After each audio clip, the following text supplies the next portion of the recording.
La difficulté que nous avons, c'est qu'il y a plein de professionnels qui interviennent auprès de l'enfant, le médecin généraliste, le pédiatre, l'école, la PMI, et que nous sommes donc dans l'incapacité d'avoir une vision globale de la santé de l'enfant.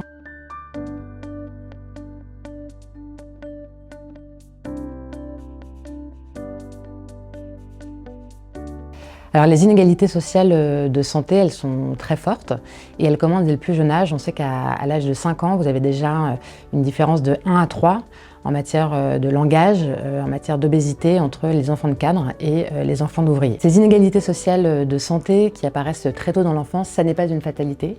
On sait que plus on intervient tôt, plus on repère tôt, plus on prend en charge tôt, mieux on peut réduire ces écarts au développement, que ce soit les retards auditifs, visuels, en matière de langage, etc. Pour réduire ces inégalités sociales de santé, les autorités sanitaires ont mis en place de longue date des examens obligatoires de l'enfant. Il y en a 20 aujourd'hui, dont 3 qui doivent se passer à l'école. La difficulté que nous avons, c'est qu'il y a plein de professionnels qui interviennent auprès de l'enfant, le médecin généraliste, le pédiatre, l'école, la PMI, et que nous sommes donc dans l'incapacité d'avoir une vision globale de la santé de l'enfant et que nous ne savons pas identifier les enfants qui sont en retard de développement. Ce que propose l'assurance maladie, c'est de faire de Mon Espace Santé, qui est aujourd'hui le carnet de santé numérique de tous les Français, le carnet de santé de l'enfant. Alors, pourquoi ça peut nous aider à réduire les inégalités sociales de santé? La première chose, c'est que ça permet aux parents d'avoir dans un seul endroit l'ensemble des données de santé de leur enfant, que celles-ci soient issues de la santé scolaire, de la crèche, de l'hôpital, etc.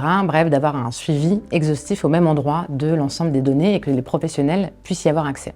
La deuxième chose, c'est que ça permet aux autorités sanitaires, l'assurance maladie, les PMI, etc., d'identifier et de mieux repérer les enfants qui n'ont pas passé ces examens ou, quand ils les ont passés, qui n'ont pas eu ensuite la prise en charge adaptée. Et puis la troisième chose, c'est que nous aimerions à terme pouvoir consolider de manière anonymisée ces données pour avoir davantage d'informations sur l'épidémiologie, sur la santé de l'enfant et donc conduire des politiques publiques au niveau national qui soient plus pertinentes.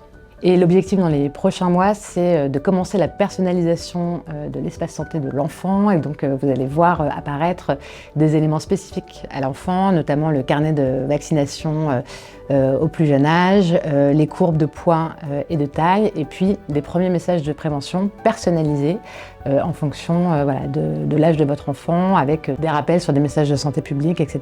Cette initiative de l'assurance maladie sur le carnet de santé numérique de l'enfant, elle s'inscrit dans une démarche plus large, portée par l'assurance maladie et le ministère de la Santé, en faveur de la santé de l'enfant.